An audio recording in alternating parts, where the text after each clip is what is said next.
जय Hind friend. Rajasthan board के कक्षा 8 के सभी विद्यार्थियों को जय हिंद। आज का जो हमारा ये प्रीवियस ईयर क्वेश्चन पेपर है जो कि आपका 2018 का पेपर है, तो ये पेपर में आपको पैटर्न नहीं देखना है। इसमें जो क्वेश्चन है वो काफ़ी अच्छे लगे, इसलिए मैंने आप लोगों के समक्ष इस पेपर को रखना चाहा। इस क्वेश्चन को अगर आप लोग तैयार कर लेते हैं क्वेश्चन पे, तो काफ़ी अच्छा एक सैम्पल क्वेश्चन पेपर है जो हमारा पिछले वर्ष जो क्वेश्चन आया था 2018 में ये आया था। तो आप लोग इसको अच्छे प्रकार से तैयार कर लीजिए। मैं आपको इसका पूरा पूरा हल देने की प्रयास करूंगा। आप लोग इसको अच्छे प्रकार से तैयार कर लीजिए, क्योंकि इसमें जो क्वेश्चन है ना वो काफ़ी अच्छे भी हैं और आपके लिए इम्पॉर्टेंट भी हैं। तो आप लोग इसको अच्छे प्रकार से तैयार कर लीजिए। ये आपका जो क्वेश्चन पेपर है 2018 में आया था, तो अब आप लोगों को इसको अच्छे प्रकार से तैयार कर लेना है। जो हमारा ये क्वेश्चन पेपर है ना वो काफ़ी इम्पोर्टेंट है, तो आप लोगों को इसको सभी क्वेश्चन को तैयार कर लेना है। आपको इसके पैटर्न पर नहीं जाना कि हमारा जो पैटर्न नहीं मैच कर रहा है, पर उससे पैटर्न से क्या है, मुझे तो क्वेश्चन से मतलब होना चाहिए। क्योंकि जो हमारे क्वेश्चन आएंगे बोर्ड में, आप लोगों को जो क्वेश्चन इसमें देखने को मिलेंगे वो काफ़ी इंपॉर्टेंट हैं और काफ़ी आपके लिए यहाँ पर लाभदायक भी सिद्ध होंगे। आपके ज़्यादा से ज़्यादा नंबर भी आएंगे। तो यहाँ पर सबसे पहले आपका जो पहला क्वेश्चन है यहाँ पर कह रहा है, परमेय संख्या -3/5 का योज प्रतिलोम क्या होता है। तो आपको हमेशा ध्यान रखना है, जो हमारा योज प्रतिलोम होता है वो यहाँ पर हमारा, जैसे कि योज प्रतिलोम होता है वो सिर्फ साइन बदल देता है। अगर जैसे कि माइनस के 7/4 का योज प्रतिलोम क्या होगा, 7/4। तो ऐसे ही -3/5 का योज प्रतिलोम कितना होगा, 3/5। कितना होगा, 3/5। यहाँ पर हमारा इसका सही जवाब होगा 3/5। इसके बाद यहाँ पर कह रहा है, व्यंजक यक्स 7x² का सजातीय पद क्या है। तो यहाँ पर क्या पूछा, सजातीय पद क्या है। तो यहाँ पर देखो, इसका सजातीय मीन्स क्या होता है, बिल्कुल लाइक टर्म, बिल्कुल सेम इसी के जैसा। तो क्या है यहाँ पर हमारा 7xy, क्या है 7xy। इसके बाद यहाँ 7xy, इसके बाद देखो 7xy करेंगे तो ये तो नहीं हो पाएगा, इसमें देखो पावर सेम नहीं है, ठीक है, तो ये तो नहीं हो पाएगा। इसका ये भी नहीं हो पाएगा, ये भी। तो यहाँ पर सजातीय पद क्या है, -10x² भाई। यहाँ पर हमारा फाइनली आंसर इसका कितना होगा, ऑप्शन नंबर बा वाला हमारा इसका सही जवाब होगा।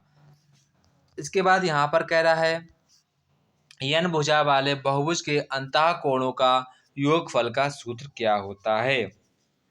तो क्या सूत्र होता है, n-2 × 180। तो यहाँ पर हमारा ऑप्शन नंबर डी वाला सही जवाब होगा।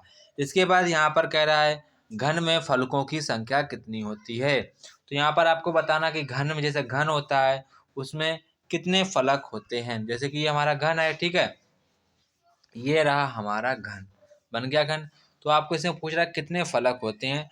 तो 1 2 3 4, ठीक, 4 हो गए, 5 6, कितने फलक होते हैं। यहाँ पर हमारे घन में 6 फलक होते हैं। कितने फलक होते हैं, 6 फलक होते हैं। कितने फलक होते हैं, 6 फलक होते हैं। तो यहाँ पर हमारा सही जवाब कितना होगा, 6। और यहाँ पर 12 क्या होता है, 12 हमारे होते हैं किनारे, क्या होते हैं, कॉर्नर, क्या होते हैं, कॉर्नर हमारे 12 होते हैं और फलक हमारे 6 होते हैं। तो ये आपको बात ध्यान रखनी है। इसके बाद यहाँ पर कह रहा है, समचतुर्भुज का गुणधर्म नहीं है। तो यहाँ पर देखो भुजाएं तो समान होती हैं, ये भी बात सही है। विकर्ण समान होते हैं। इसके बाद विकर्ण एक दूसरे को समद्विभाजित करते हैं, विकर्ण एक दूसरे को लंबवत यहाँ पर समद्विभाजित करते हैं, मतलब लंबवत होते हैं। यहाँ पर जो हमारे इसके विकर्ण होते हैं वो एक दूसरे समान लंबाई के नहीं होते हैं। तो यहाँ पर हमारा ऑप्शन नंबर बा वाला सही जवाब होगा।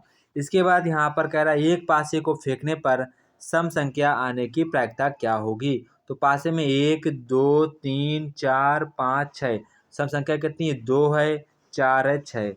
तो 3/6 यानी कि प्रायिकता कितनी आएगी, 1/2। प्रायिकता कितनी हमारी होगी, 1/2 हमारी प्रायिकता आएगी। इसके बाद यहाँ पर कह रहा है, आवाज गुणनखंड की विधि से आपको यहाँ पर घनमूल ज्ञात करना है। तो यहाँ पर आपको इसका घनमूल ज्ञात करना है। तो आप लोगों को ना, आप गुणनखंड की विधि से आप लोगों का इसको, आप लोगों को यहाँ पर घनमूल निकालना होगा कि किसका घनमूल है। तो आप लोग इसका जब अभाज्य गुणनखंड की विधि से इसका आप लोग वो निकालेंगे ना, घनमूल निकालेंगे, तो आपका जो आंसर आएगा, 3 के पेड़ बनाएंगे, जो हमारा इसका आंसर आएगा वो हमारा आंसर आएगा 21। कितना आएगा आंसर, आंसर हमारा आएगा 21। इसके बाद निम्नलिखित अनुपातों का प्रतिशत में परिवर्तित कीजिए। किसे परिवर्तित करना है? प्रतिशत में परिवर्तित की 2/5 लिखा है, तो आप इसको कन्वर्ट कर देंगे ऐसे करके, ये हो जाएगा 20 बार, तो 40%। कितना आ जाएगा? 40%। ऐसे आप सेकेंड वाला भी कर लेंगे। इसके बाद जो 9 क्वेश्चन है, यहाँ पर आपको इसका फैक्टराइजेशन करना है। तो इसको जब हम लोग फैक्टराइजेशन करेंगे तो m स्क्वायर माइनस के 7n और माइनस के 3m और प्लस के 21। तो यहाँ से m मुझे मिल जाएगा कॉमन, तो m माइनस के 7, यहाँ से मिल जाएगा 3 माइनस के 3 कॉमन, तो m माइनस के 7। तो फाइनली m माइनस के 3 और यहाँ पर m माइनस के 7, यहाँ पर हमारा इसका आंसर आ जाएगा। ठीक है। इसके बाद यहाँ पर किसी बहुफलक के शीर्षों की संख्या 9 है, फलकों की संख्या यहाँ पर 9 है, तो यहाँ पर पूछ रहा है किनारों की संख्या कितनी होगी। तो यहाँ पर जो हमारे किनारों की संख्या आएगी वो हमारी होगी 16। कितनी होगी? 16। तो फाइनली आपको सूत्र ये लगा देना है F + V = E + 2। तो ये आपको लगा देना है सूत्र, आपका आंसर आ जाएगा। यहाँ पर ये फलक हो जाएगा और ये हमारा फलक हो जाएगा, ये हमारे हो जाएंगे किनारे हो जाएंगे, नहीं फलक, ये हमारे हो जाएंगे शीर्ष, वर्टिक्स हो जाएगा। V for vertices, F for फलक यानी फेस, और E फॉर किनारे। आपको क्या निकालना है? किनारा। तो आपको फाइनली ये सूत्र लगा देना है F + V = E + 2। ये आपको लगा देना है फार्मूला, आपका आंसर आ जाएगा 16। कितना आ जाएगा? 16 आपका आंसर आ जाएगा। इसके बाद यहाँ पर आपको निम्नांकित चित्र देखकर आपको यहाँ पर उत्तर देने हैं। तो यहाँ पर कह रहा है ABCD एक वर्ग है, तो यहाँ पर आपको D के निर्देशांक बताना। D हमारा कहाँ पे, जो ये चला यूनिट 1 यूनिट चला, तो 1 हो जाएगा। पहले लिखते हैं x वाला, फिर लिखते हैं y वाला, इतना तो आपको लोगों को पता ही होगा। तो पहले हम लोग लिखेंगे x वाला, तो यहाँ पर D के कितना होगा? 1। अब वहाँ पे है 3 पे, तो 1, 3 हमारे D के निर्देशांक होंगे। इसके बाद यहाँ पर कह रहा है BD की लंबाई, तो BD की लंबाई बतानी। तो यहाँ पर देखो 1 से 1 2 3 4 5 6 कितनी सेंटीमीटर हो जाएगी?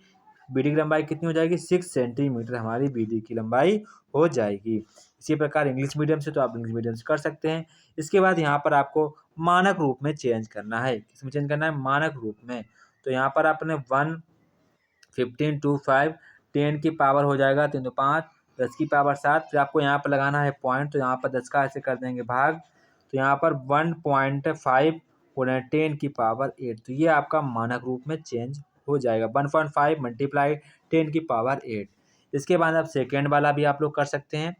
सेकेंड वाला काफ़ी आसान है। तो 67/1 2 3 4 5 और 5 और 2 यहाँ पर 7। तो यहाँ पर आप ऐसे करेंगे, तो एक जीरो कम कर देंगे, तो यहाँ पर 10 हो जाएगा, तो उसको ले जाएंगे ऊपर हो जाएगा, तो इसको काट के ऊपर जाएगा, तो 10 की पावर -6 यानी कि 6.7 गुणे 10 की पावर -6 हमारा ये आंसर आ जाएगा। ठीक है। इसके बाद यहाँ पर आपको इसके AB के मान बताने हैं। तो ये काफ़ी इजी क्वेश्चन होते हैं, तो ये आप लोग खुद से करने का प्रयास करेंगे। इसके बाद यहाँ पर कह रहा है निम्नलिखित सूत्रों का प्रयोग करके आपको यहाँ पर गुणा करना है। सूत्र का प्रयोग करके गुणा करना है। तो यहाँ पर A³ दिया गया है, तो सबसे पहले आप A² कर सकते हैं, मल्टीप्लाई A भी लगा सकते हैं, या फिर आप यहाँ पर आपको निम्नलिखित सूत्र का प्रयोग करके गुणा करना है। आप सूत्र का प्रयोग करके गुणा कर सकते हैं। इसके बाद यहाँ पर कह रहा है द्विघात विधि का प्रयोग करके यहाँ पर आप इसको भाग देना है। तो आप लोग द्विघात विधि अब हमारे सिलेबस में नहीं रही है, तो आप लोग इसको ज़्यादा टेंशन नहीं लेंगे। इसके बाद यहाँ पर आपको व्यंजक के यहाँ पर आपको क्या करना है? डिवीजन करना है, डिवीजन। तो आप इसको डिवीजन कर सकते हैं। इसके बाद यहाँ पर आप लोगों को XY कोणों के मान बताने हैं। तो यहाँ पर XY कोणों के मान, तो ये तो एक रेखा है, रेखा कितने कोण बनाती है? 180 का, तो ये हमारा 80 हो जाएगा। Y बराबर हमारा 80 आ जाएगा। Z बराबर हमारा आ जाएगा 50 आ जाएगा। ये जो रेखा बनी, रेखा कितने से कोण बनाती है? 180 का, तो 130 का, तो कितना हो जाएगा? 50 का। इसके बाद यहाँ पर आप लोग ये भी कोण निकाल सकते हैं। ऐसे आप सभी कोण यहाँ पर निकाल सकते हैं। ठीक है। इसके बाद यहाँ पर आपको क्वेश्चन 17, तो क्वेश्चन 17 कह रहा है कि BD का क्षेत्रफल इतना दिया गया, इसके विकर्ण एक इतना दिया गया, तो दूसरे विकर्ण की लंबाई बतानी है। तो यहाँ पर हमारा सूत्र ये होता है D1 इंटू में D1 D2, ये आपका क्षेत्रफल कितना दिया? 264। आप लोगों को D1 की वैल्यू दी गई है, यहाँ पर आपसे D2 की वैल्यू पूछी गई है। तो आप लोग इसको सॉल्व कर देंगे। 1/2 मल्टीप्लाई 24 मल्टीप्लाई D2 बराबर में 264 लिख के आप लोग इसको सॉल्व कर देंगे। तो यहाँ पर आप लोगों की D2 की वैल्यू आ जाएगी। तो ये जो क्वेश्चन है मुझे काफ़ी अच्छे भी लगे, तभी मैंने आप लोगों को शेयर किए, ताकि हमारे सभी छात्र इसको पढ़कर जाएँ, ताकि उनको परीक्षा में कोई भी यहाँ पर डाउट ना रहे। तो ये लोग आप लोग कर लेंगे। इसके बाद एक आयत की लंबाई है, जो लंबाई चौड़ाई से 3 मीटर अधिक है, तो उसका परिमाप यहाँ पर दिया गया है। तो आपको लंबाई चौड़ाई ज्ञात करनी है। तो फाइनली आप इसको सवाल को देख लीजिए, ये काफ़ी इंपॉर्टेंट सवाल है। तो यहाँ पर क्या कर रहा है, जो उसकी लंबाई है यानी चौड़ाई x मान ले, तो हमारी लंबाई कितनी x+3 है। तो परिमाप होता है, परिमाप हमारा क्या होता है 2x + x+3 बराबर में 54। ठीक है, 54 से काट देंगे, ये कितना हो जाएगा 2 2 जा 4 27 आ जाएगा। 2x प्लस के 3 यहाँ पर आ जाएगा, इधर जाएगा, घटाएंगे तो ये x की जो हमारी वैल्यू आ जाएगी 3 का 24, x की वैल्यू हमारी आ जाएगी 12। कितनी आ जाएगी 12। तो यानी कि हमारी जो यहाँ पर चौड़ाई है वो 12 मीटर हो जाएगी, और यहाँ पर जो लंबाई है वो हमारी 15 मीटर हो जाएगी। लेल बराबर हमारा 15 मीटर और चौड़ाई हमारी 12 मीटर आ जाएगी। तो ये हमारा इसका लंबाई चौड़ाई होगा। इसके बाद यहाँ पर कह रहा है कि एक समबाहुभुज आपको यहाँ पर दिया गया है, उसकी भुजाओं की संख्या ज्ञात करनी। अगर प्रत्येक भागकोण इतना हो, तो यहाँ पर अगर आपको भुजाओं की संख्या निकालनी हो तो आपको 360 बटे बहा कोण ये लगा देना है फार्मूला। तो 360 बटे 45 आपका आंसर आ जाएगा 8। कितना आ जाएगा 8 आपकी भुजाएं आ जाएंगी। कितनी आ जाएंगी 8। इसके बाद आप ये भी खुद से कर सकते हैं, काफ़ी आसान होते हैं। तो आप लोग यहाँ पर इसको खुद से करने का प्रयास करेंगे। तो ये आप लोग खुद से करेंगे, ये भी आप लोग खुद से करेंगे। ये सब इजी क्वेश्चन है, आपको सिर्फ और सिर्फ यहाँ पर थोड़ा सा दिमाग लगाना है और कुछ नहीं करना है। तो ये था हमारा कक्षा 8 का पेपर। तो आप लोग इसको अच्छे प्रकार से तैयार कर लीजिए। प्रीवियस क्वेश्चन पेपर था, काफ़ी इंपॉर्टेंट है, आप लोगों को लगा भी होगा। ये पेपर थोड़ा सा टफ था, इसलिए मैंने आप लोगों के सामने शेयर किया। तो जय हिंद दोस्तों, फिर मिलते हैं अपने नेक्स्ट वीडियो में। अगर वीडियो पर नए हैं तो वीडियो को लाइक सब्सक्राइब अवश्य करें।